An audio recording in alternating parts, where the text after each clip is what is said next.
Hello, hello. Welcome. Hey, Luis. Nice to see you. Hey, Ala. Hello. Hello. Hi, Ravenna. Hi, nice to meet you. Nice to meet you too. Jason is here. We've got Inej. Priya. Hey. Nice. Well, head over to the chat, friends, and let us know where are you tuning in from? Where in the world are you today? And also tell us, what do you do for work? Like, what's keeping you busy at the moment? And if you're a BTS fan, let me know that as well. If you like my music choice.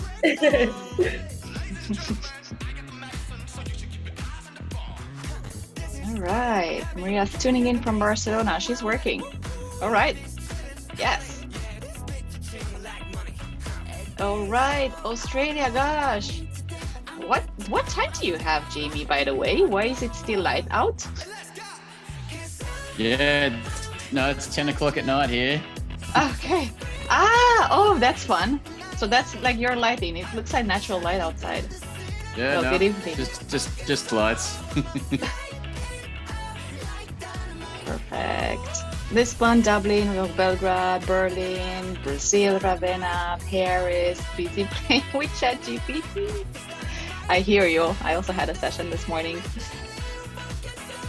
London, Air Academy, Magic, wonderful. Okay, so I'll cue the music and welcome our host today, Jamie. Wiggle a finger to the camera, wave a hand. Yay, it's really, really nice to have you with us. This is the L&D Backstage. Welcome behind the scenes. Usually Ana Silva is the one co-hosting this session. She's traveling today. She's also working. So I'm jumping in and really excited to spend the next 45 minutes or so together with you. And as you know, we are bringing real projects, stuff we're working on, stuff that's on our mind to this session. And we give you a peek behind the curtain, the why, the how, impact, etc. And Jamie is absolutely super passionate about developing leaders and teams and new ideas through collaborating across different disciplines. And he's fueling this through a system of targeted personal learning, constantly aiming to lead from the future as it emerges. So ChatGPT, definitely, I think it's on his radar as well. He has led teams from 2 people to 2,000 as a helicopter force commander and pilot. He's just finished his role as the director of the Center for Australian Army Leadership, where he's developing programs delivered across the Army to grow the leaders of 2040. So it's very much into the future, looking at what's coming, and I'm very happy to welcome here today. And he's going to chat about his book that he's writing, and mainly the thoughts in those book, and how do we actually build culture, and how do we create that climate that he's mentioning through different experiences. So Jamie, I don't want to share too much because I'm sure you're taking us through like very systematically to that whole process. Thanks for being with us today, and yeah, take it away. And for the rest, for everyone here, feel free to use the chat if you have any questions throughout the sessions. We're surfacing them at the end, or also feel free to raise a hand if you have something to add, right? And we'll make sure to pass the mic. So Jamie, take it away. Over to you. Thanks, Anna Maria. G'day, everyone. Great to be here. Good to see all your smiling faces from all around the world. It's nighttime here in Australia, but I'm sure it's different times for you guys in Central Europe and London and Brazil and where everyone else is tuning in from. I'm going to get us to do a little activity first, and then we're going to duck into a few pretty pictures and some ideas, and then we're going to have a chat, and I want to be challenged on some of these thoughts that I'm going to throw to you. So just before we kick off, I'd like everyone to think of what is the word that you would associate with culture. All right, so choose a word, write it in the chat, but don't hit enter yet. So write it in the chat, and when I say go, I want everyone to hit enter. So I'll give you about 20 seconds. Think of the word that best you associate with culture in your role or in your career. And when I say go, I want to see all the different ideas pop up in the chat. So you got 20 seconds. Have a little think.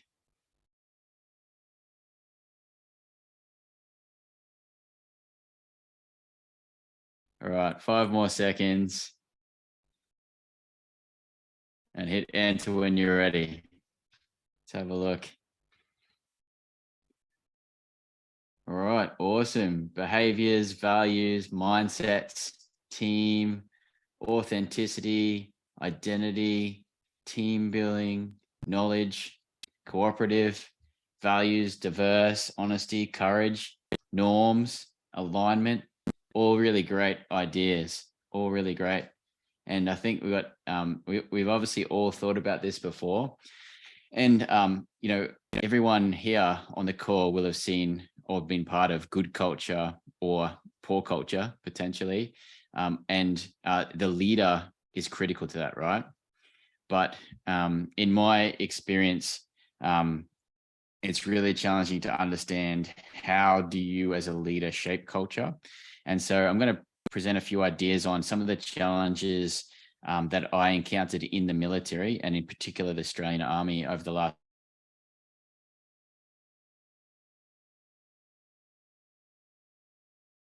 Is Jamie also frozen for everyone else, or just me? Okay. Yeah, it is. Okay, we'll flag frozen. that. We'll flag that. We'll flag that. Jamie.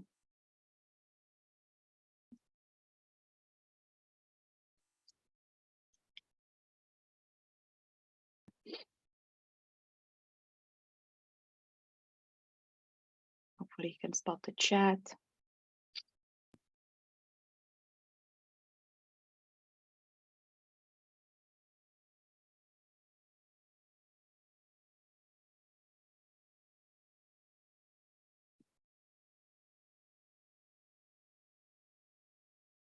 Yeah. Looked like he was even kicked out. Well, let's see. Probably after he rejoins will be better. Hey everyone, in the meantime, it's really nice to see your faces.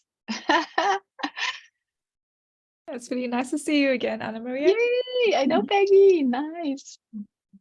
It's really nice. It's my first time seeing a workshop or a discussion here. So it's really nice meeting you all. Welcome, Ravena. I'm here.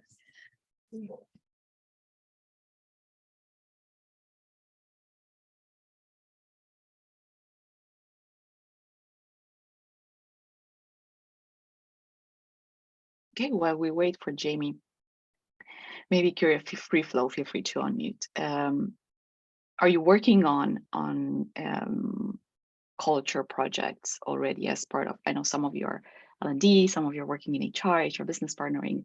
Is that on the agenda? Like, are you actively looking at projects? Nice. Okay, so then hopefully this will be like very practical.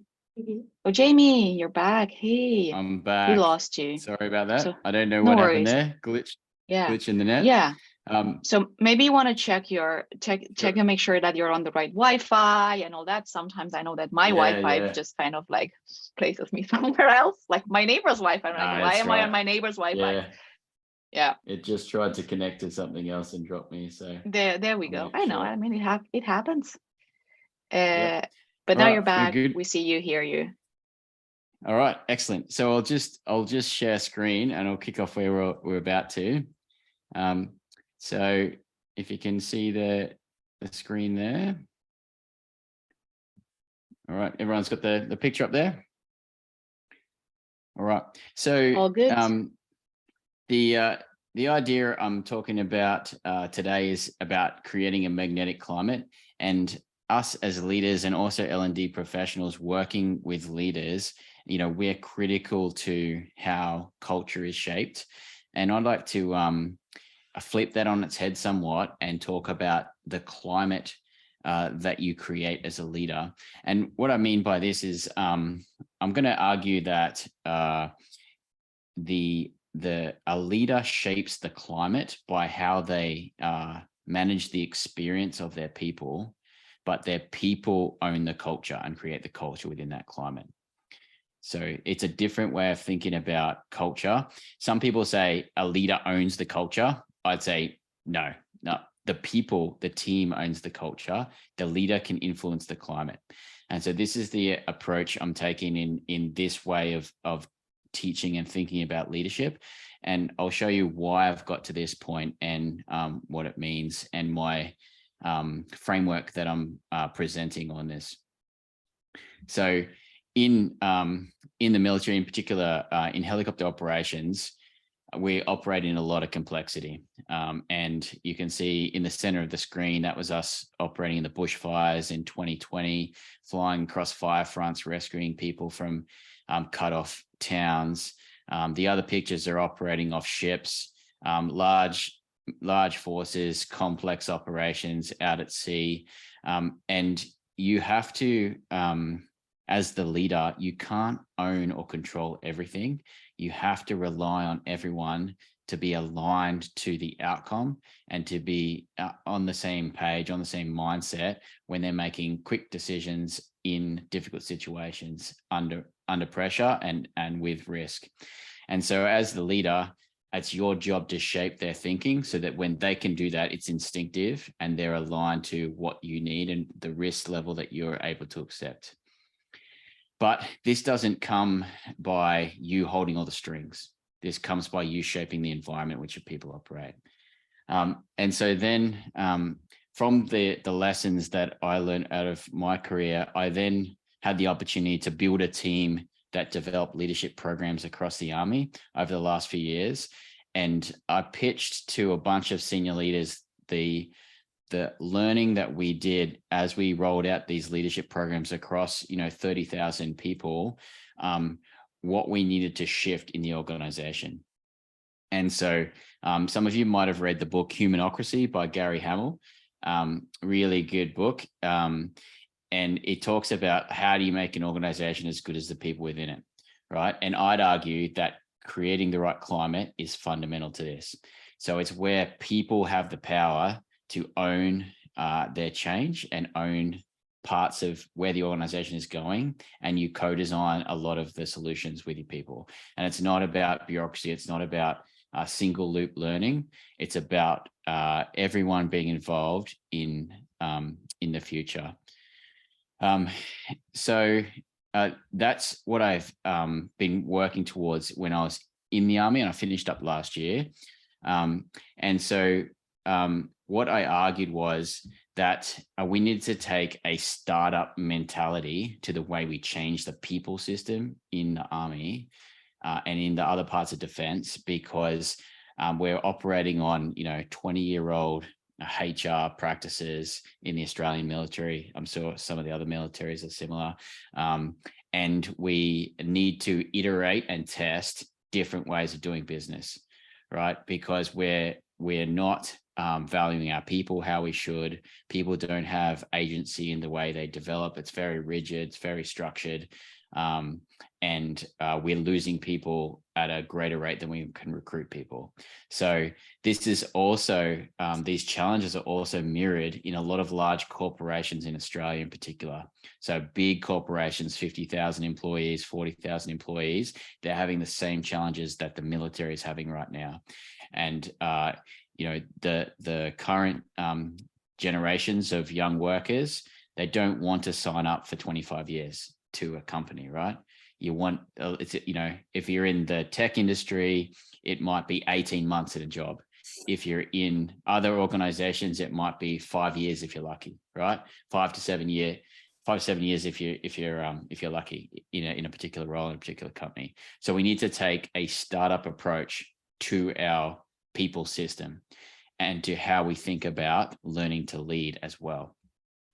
So what I've been bringing together over the last few years is the principles of human experience design, experiential learning, and the future of work, and the future trends in how ways of working and the way that we're going to work in the future.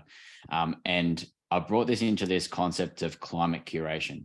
So how do you, as a leader, and with the support of your L&D team, your subordinate leaders, create a climate in which people are co-designing the future of the organization? They're seeing their value generated into outcomes. they're feeling a part of what's happening, and they're taking ownership of your challenges. And essentially what you're doing is building culture by curating the climate. Okay, and so I'll show you what that means. But first off, I'll just give you this little model that I created as an example on how you might think about the experience within the climate. So I call this the value exchange model, and I've written about this in different locations. But what people want, is the other three things down the bottom there. They want purpose, connection, and agency in what they do, right? We all want that. We want to feel that, and that makes us feel valued when we have those three things. So if you have, the individual on the left, the organization on the right, then what do you think about the experience of exchanging value? So if I'm the employee and I'm delivering value into the organization, that's the arrow from left to right. What is the experience of that arrow? So what is my way of working? How do tasks come to me? What is my team like? How am I recognized? How am I rewarded? What does it feel like? What's it taste like to be in the organization? What's my gut feel as I wake up in the morning and put my, uniform on or my work clothes or, whatever? What does it feel as I sit at my desk or step into my workspace? That experience of delivering value into the organization, how do you understand that as a leader, and what things in that arrow do you shape? Okay, and this is where the idea of climate comes out. And that arrow from left to right has a present tense and a future tense. Okay, so currently, what is the experience, right, of delivering value to the organization? But what are the opportunities and the experience likely to be in the future? Okay, can I see that experience, and can I understand that experience? Do I have new avenues to pursue? Are there new opportunities that I can see and I can gravitate towards? Is there lateral recruitment happening in my organization? What do I have that I can contribute in the future? Do I want to stay, basically?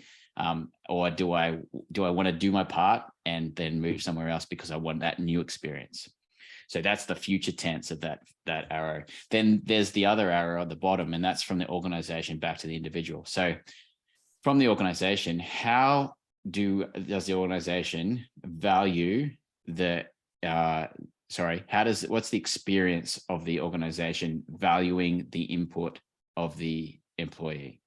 Okay, what is the experience that the employee feels from the company? So it's a bit like, the concept of a brand. Some people say a brand is the gut feel you have about a thing or an organization or an item, a product. It's the gut feel. Well, what is the feel that you have towards your organization from how it interacts with you?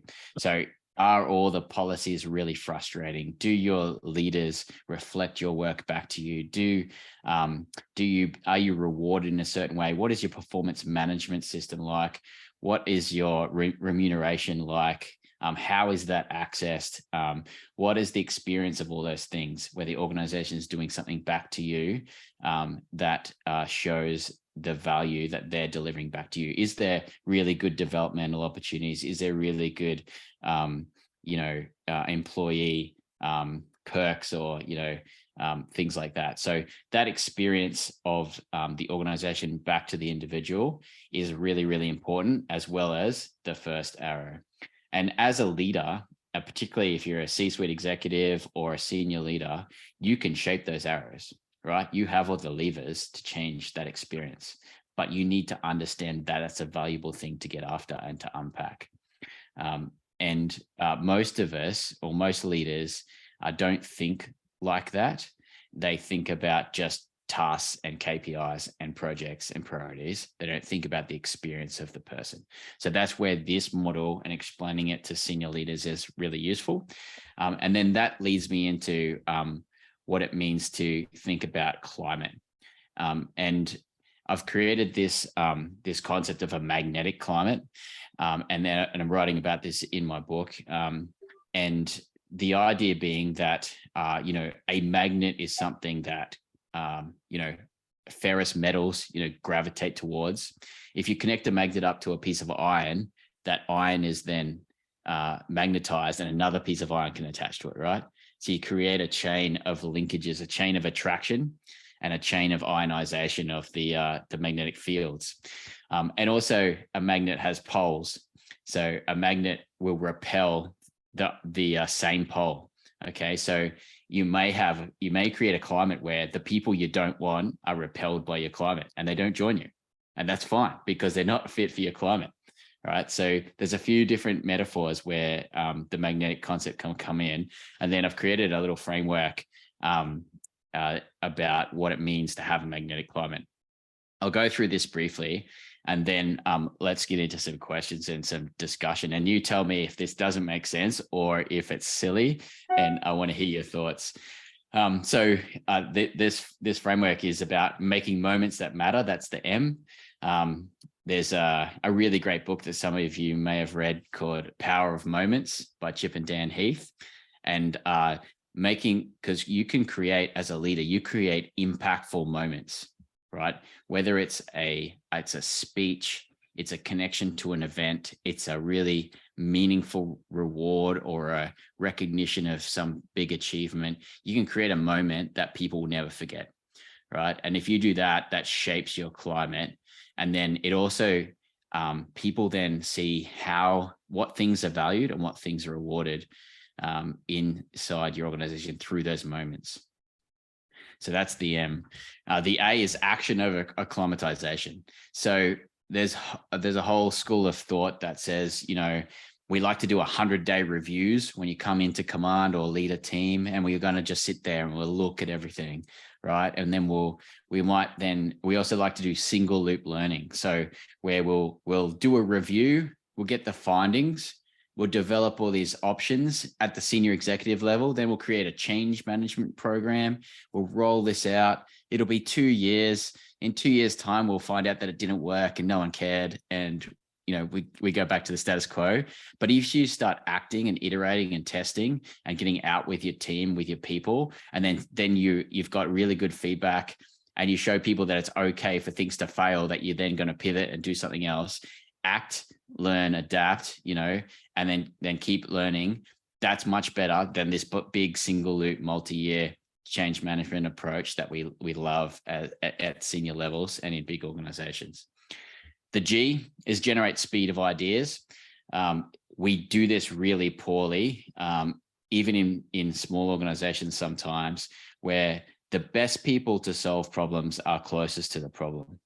They're at the coalface, but the ideas can't get to the decision makers and those with the purse strings. So create a system where those ideas can move fast and be heard and implemented, and you as the leader can do that. And there's a whole bunch of different frameworks you can use to get that happening.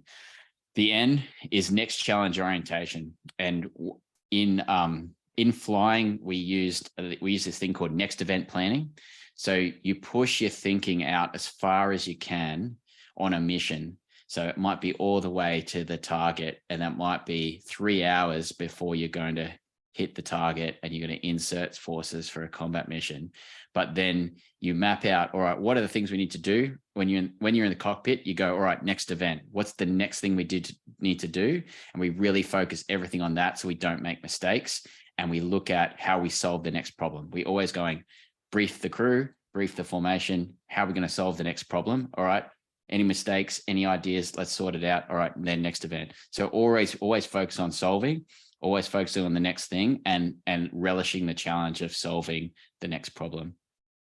The E is experiment and test relentlessly. We do this poorly in big organizations. We don't like to ruffle the feathers, rock the boat. We like to have all this evidence and data before we try something. But experimentation, not only in a startup, but in a big organization, is powerful. And it shows people that failure is okay, that it's okay to make mistakes, that it's okay to pivot. But then also you then help to create the speed of ideas. You help think about action as a priority thing. So the experimenting actually shapes your climate really in a really powerful way.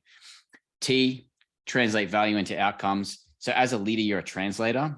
So when people do something in a task inside their organization, they often can't see the outcome it's generating for the client, for the company, for the revenue that's brought in. That you've got to translate the value that people are delivering into the outcome that's happening for your company or for your organization. And then people need to see that. They need to see the link. They need to tangibly understand their piece of the pie and their contribution. And that's really powerful when that can be done well.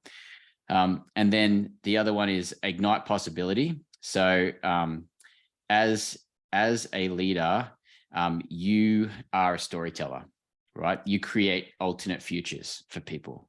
I like to read science fiction. I like to read things like that because you can see what's in the art of the possible, even if it doesn't exist yet, because you need to be able to tell people what could be. And because, there's a lot of different quotes out there, but some people like, if you aim for the impossible, sometimes you get there, right? But you've got to actually be able to articulate, where are we going? What does it look like? And paint a story for people to see what is possible, what could we achieve? And otherwise you're never going to get anywhere, right? You'll just iterate on the next thing, and you'll never actually change, you'll never actually grow and achieve great things. And then the last one is co-design by default. So what I mean by that is a bit like the single loop learning idea I mentioned before. We love for people to sit up in our ivory tower as senior executives and think that we can solve all the problems, and then we'll issue a directive or a communique or a memo down, and then people will instantly understand it and they'll change, and then things will happen. I like to say that I use the term work imagined versus work done. So when you're sitting in your corner office on the 20th floor, can you really understand what the guy's doing on the factory floor when he's building something? Or can you, in my case, can you understand what the tradesman is doing fixing the helicopter out in the hangar when I'm sitting up in my office, a couple of kilometers away? No, you can't understand. You can't really understand it. So you need to get the people involved who understand the problems, that understand the work, to co-design the solutions and co-design the new ways of working, co-design the future, because you can never fully understand as a senior leader how work is done, where the pain points are. And so therefore you need to make that a default option and way you do business. So that's my idea about a magnetic climate and how you might curate that. And there's a bunch of different tools you can use to get after each of those things. So that's sort of some of the ideas I wanted to throw out there. I'm really keen to engage in some conversation. I'm just bringing up the chat to see what we got in there. But yeah, love to hear your thoughts. Just open up your mic or throw it in the chat or raise your hand, and yeah, I'd like to hear what you think. Challenge me on any of this or throw some ideas in. I'm really keen.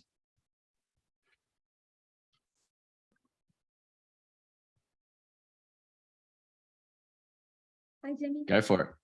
Hi. So first of all, thank you so much. It was really insightful, and it's really beautiful to see how you managed to unpack and unfold and present to us some things that probably most of us we were even working with without knowing, without this framework. So I really loved it.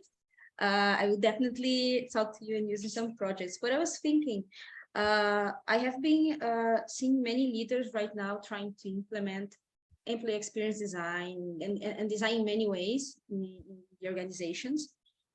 And something caught my attention. It was when you told about how leaders, they are the storytellers, and how we should ignite this design mentality. Let's see what's possible.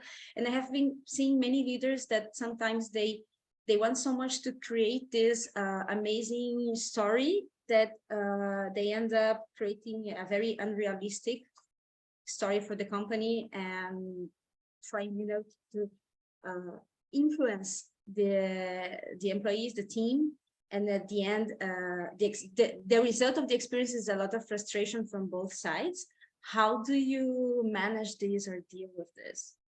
I don't know if my question makes sense to you. No, it's great. Yeah, that's That's a really good question. And I think that, you know, if you don't understand your people, then you're going to potentially tell a story that's impossible, that's totally impossible to achieve, because you haven't leveraged the skills and the expertise you have in your team. So you, if anyone's a fan of like what Steve Jobs did at Apple, you know, they like to say he walked into a room with his reality distortion field, because he would challenge them to do something that was impossible, but often they would find a way to get it done. But he was pushing their engineers to solve problems in a different way, but he then also got the people and the resources and the money that they needed to solve that problem. So if you're going to create something that's, you know, super cutting edge and really hard to achieve, you have to back it up as the leader with the resources and hire the right people, like bring in the expertise or pay people to come in and help solve the problems, because otherwise then you're just, like you said, you're just going to get frustrated. You're not going to achieve anything, and people will, that you're creating a poor climate because it's antagonistic and it's tense. So yeah, I totally agree. Yeah. Ravina, you had one? Oh yeah, I just want to thank you for your framework. It's really great. I've been working at tech innovation environments for like 4 years, so I totally understand the startup mentality. And something for me that was really new and a really great shift in what I've been thinking about. It's like we talk a lot about experiment and do challenge and get out of your comfort zone. But I hear a lot of this, but without also talking about making moments that matter, something like that. And a problem that I face in these environments is like, sometimes when you only talk about like, oh, let's have ideas and let's do something different, and you don't think about psychological safety, for example, people get really afraid to do that and make mistakes, and failure is a big thing.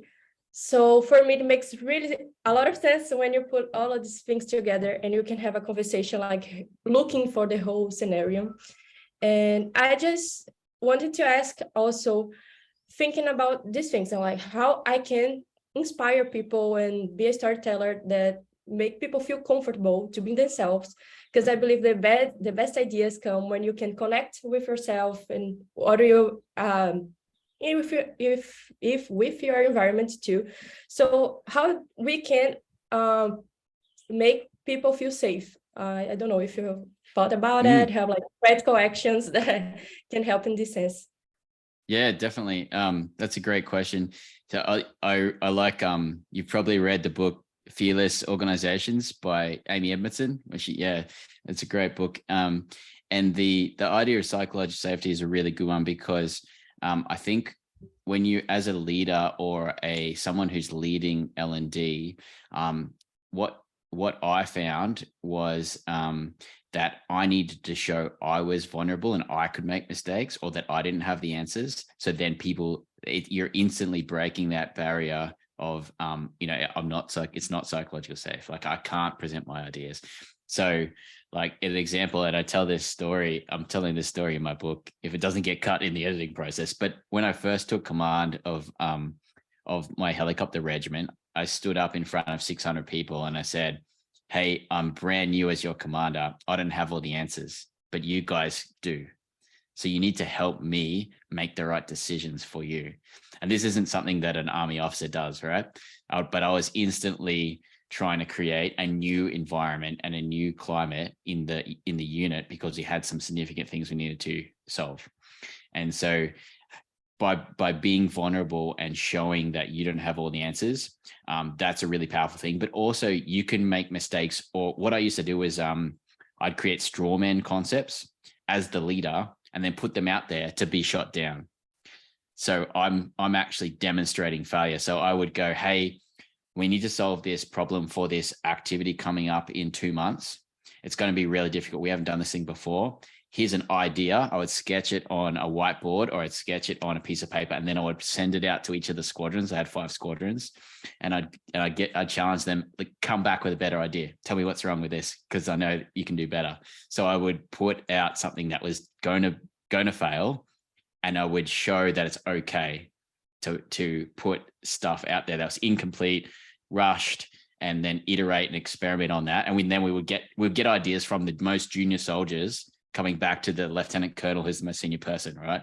Because I could show them that it's okay to put things out there and test and then iterate. So that's some of the things, but you need to get your leadership team on board with that, and you can help them to create that climate. You need to go, hey, this is how we're going to create psychological safety.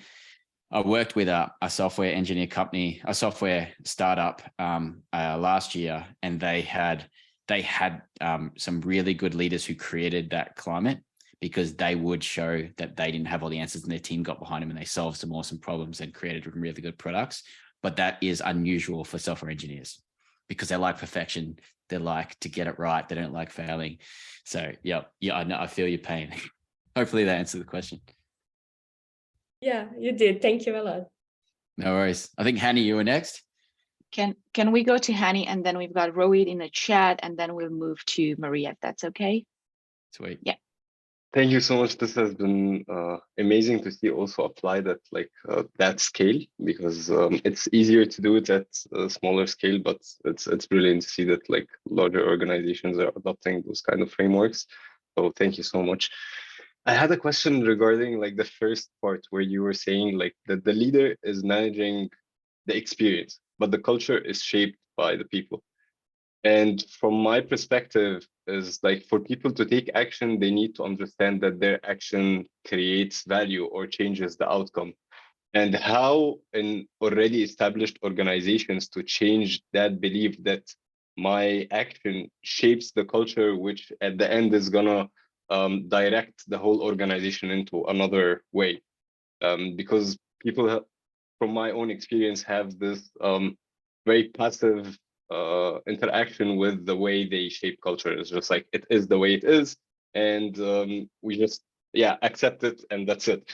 And to give the people the accountability, like to give the motivation to start having this accountability, to actually say like, my actions matter in the greater scheme of things. How do we attack this topic? Yeah, that's a great question. I'm throwing books out there because I love reading, and I've pulled a lot of ideas from. There's a book called Change the Culture, Change the Game. I don't know if you've seen that one. And there's a model in there which I've modified somewhat. It's a pyramid. On the bottom is experiences. Then it's got beliefs, behaviors, results at the top. And the idea being that I say behaviors, they've got actions or so another word in there, but I use behaviors. And so the experiences are the foundation for how you shift culture. So if you can shape the experience, and what you're talking about there is where people's actions or value is starting to change things in the organization. So they need to have an experience where they can see that happen. And that comes down to the leader telling the story of something specific. There's another book that helps you tell these stories called Made to Stick by Chip and Dan Heath. Made to Stick. Yep, you're nodding. So they've got a framework for how do you tell a story that people can't forget. It's really good because as the leader, you need to go, John did this thing. This thing had this effect. This then changed this in the organization, and now look at where we're at, right? And people need to understand that story, and you need to be able to craft that, and then you need to celebrate that, and then that shifts a belief. So that's an experience that shifts a belief, and then you're going to shift behaviors. And it's not going to be a one-shot wonder.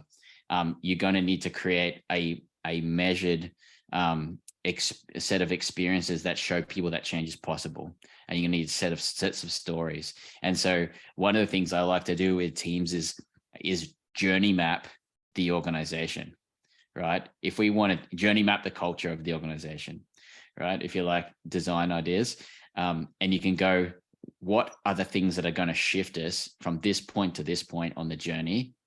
How much change needs to happen in people's minds, and what do those changes look like? And therefore, what are the experiences we might create? And then you go to the leaders, if you're not the leader, and you go, hey, we need to think about it in this way. And these are the types of experience we need to create for the team if we want to shift this thinking. We need to shift these beliefs. And then you can get real specific and then craft a set of these experiences and bring them together. Sometimes you can do it with one big one, and there's good examples. The Power of Moments book has a couple in there, but you need to tailor it for your actual organization and what are going to be the massively impactful experiences you can have to shift that thinking. Does that answer your question?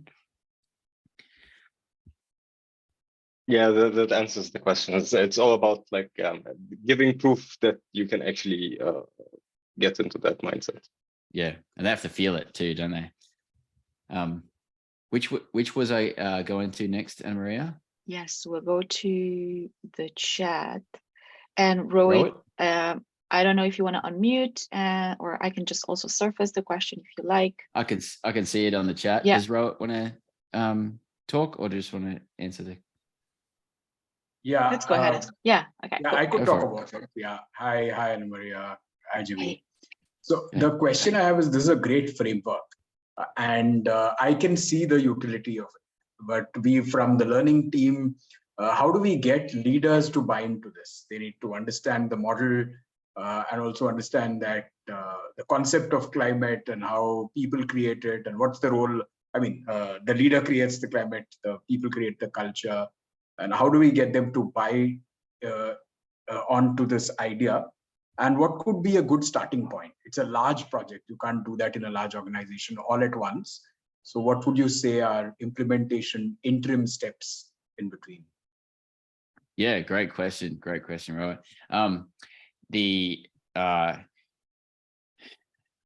What I have been writing about and pulling together is the ideas around what does it mean for the leader to not do this or to think they own the culture, because currently in Australia, and I'm sure it's the case in some of your countries, there's a huge war on talent, right? People can't keep good people. They can't keep them. Okay. And so this is number one on most senior executives list of hot topics, right? On their board, in their office, probably. So they are looking for solutions to rethink culture. So linking this idea to leap talent, because our people define what we can achieve as a company. And the other argument is, so that's one argument, is about keeping people. The second argument that I've been talking to lots of people about and writing about is the fact that culture is your most valuable asset. Okay, if you look at big organizations that have had a great culture, they've been able to pivot from one product to another product, from one name to another name, and then achieved great things, right? So Amazon, just started selling books. Then they became a software platform, then become e-commerce. Now they got web services.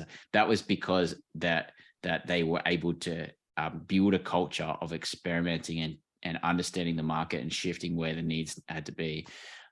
You look at places that created a great culture when they needed to create a unique offering. So even companies, like FedEx in the States, where they were a mediocre company, but then they created the first model around overnight shipping. And so they reshaped their whole company around when it absolutely has to be next day. All right. And everything they did changed around that. So that the culture that they created in the organization meant they could succeed at business. They inspired people and they retained people. So there's a pretty strong argument for executives to think differently around culture right now. If they want to create an amazing culture, they want to shift a poor culture, or they want to retain talent and grow and develop and succeed. So there's some of the arguments you can use. And then it comes down to, well, let's think about it, particularly like the idea of the pyramid idea I mentioned before, because people start with results and KPIs and they go, how can we drive down from the top to get these things? How about we think it from the bottom up and think about what are the experiences of being in our company and how does that drive from the bottom up to achieve outcomes? Because it's a totally different way of thinking, but it's powerful if you think like that as a leader, because you're going to make decisions differently. hope that answers the question a bit there. Thanks, Jimmy. This was useful. No worries. Maria, over to you. Just have to unmute. Just have to unmute. Yep, just press You have to unmute. unmute. We don't hear you, Maria. You have to unmute first from Zoom. Yes. Yeah, there you go. Yeah. Yep. Yeah, sorry about that. Hello, everyone. I'm Teams, so No yeah. worries. Oh, good. Okay, well, I'm new to L&D. This is actually the first thing I joined, the event, first thing I joined. So thank you very much for sharing. As I'm new to L&D, this feels really good, and I hope I can join more events like this so I can start learning. So thank you for sharing. Thank you for organizing. And I think it might be a little too specific, but you mentioned to be vulnerable, to change, to start changing culture. I think this is really great, and I've actually used it. I used to be a supervisor, team leader in my organization, but in my experience, my personal experience, I think I went too vulnerable. So Yeah. at the end, that got me to another point that I didn't want. So how do we leverage that? How do we present ourselves vulnerable and know where to stop, or how do we tell the story so we still have the credibility and Yeah. the trust? Yeah, it's a great question. I think it might, link towards the concept of authenticity versus vulnerability. And I think that we don't understand authenticity very well as leaders in general, because if we were to be truly authentic, we would just say whatever comes into our head and we would just do whatever we're thinking. But that is not actually what you need always as a leader. You need to think about being smart with how you're behaving for what it means for the climate that you're creating for your team. And so you need to be vulnerable at the right points for the right reasons. If we're just going to, this is my personal view and experience, is if we're just vulnerable in everything, then we just look weak. But we're vulnerable in the right ways at the right times, then we're creating the right experience and the right feeling of being in your team. And also you're doing it to elicit vulnerability from others. Like you're being vulnerable to ask people to match you. So, and you're doing it for a key reason, to solve a problem, to help others in your team succeed, to bring new ideas out. So yeah, I totally agree. It's easy to go too far with vulnerability, but that's where you think about it in terms of the climate idea. Then you can think, why am I doing this, when and how? And then that can hopefully prompt you to choose the right points. Hopefully that makes sense. Yeah, thank you very much. Thank you. No worries. Yeah.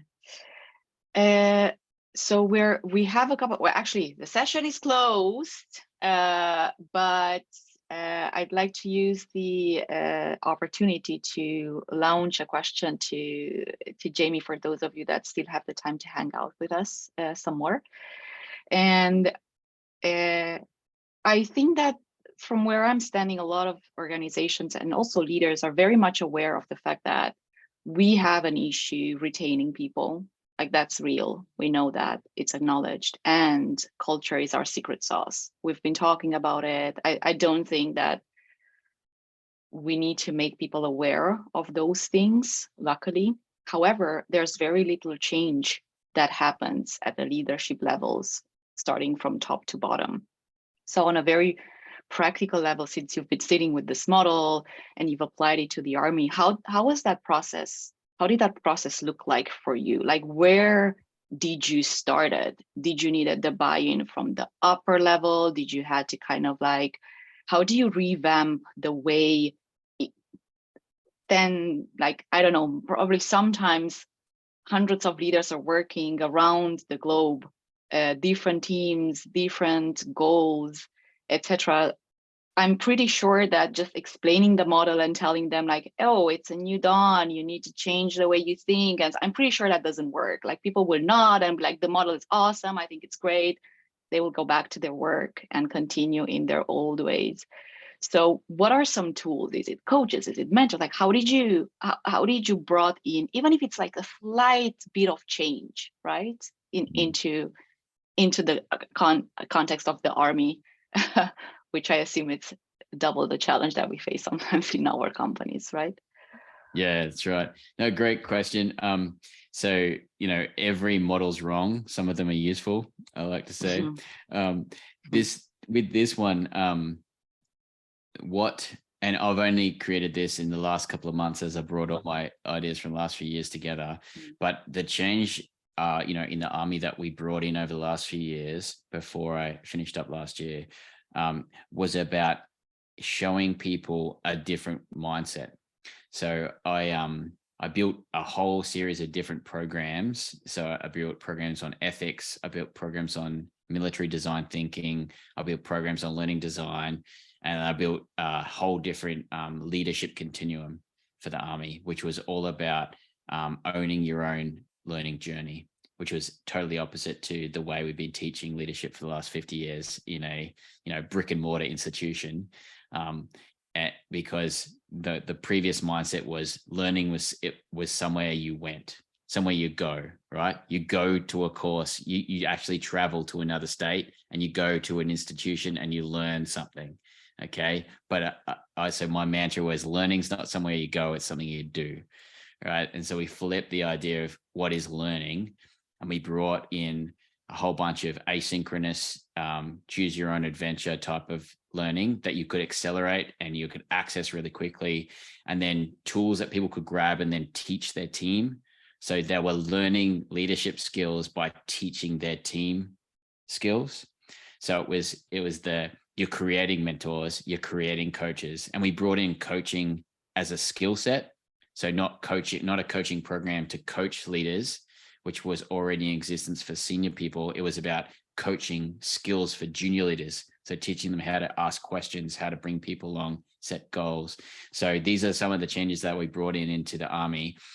When I pitched some of the ideas I've talked to you today to the senior generals, I pitched actually about 9 months ago, I pitched to a group of 4 senior generals in key positions about how we could use a startup skunkworks methodology to reshape the people system of the Army.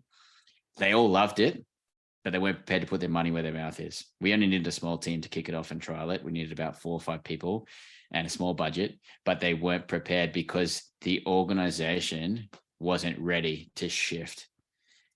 We've got a new chief of army now who's just come in, and there's an existential crisis for retaining our people. So I think in about 12 months, the organization's probably going to be ready to adopt some of these ideas, but I was too early with the ideas, I think.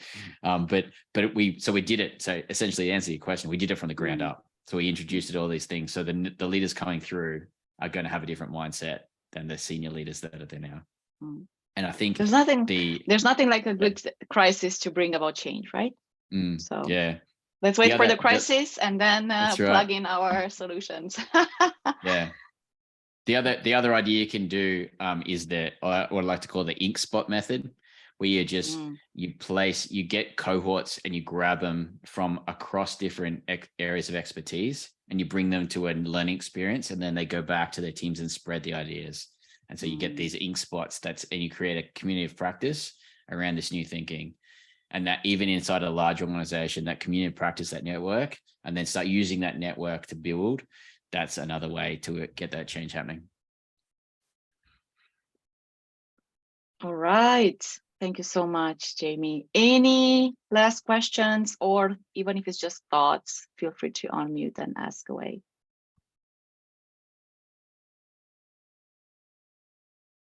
All right.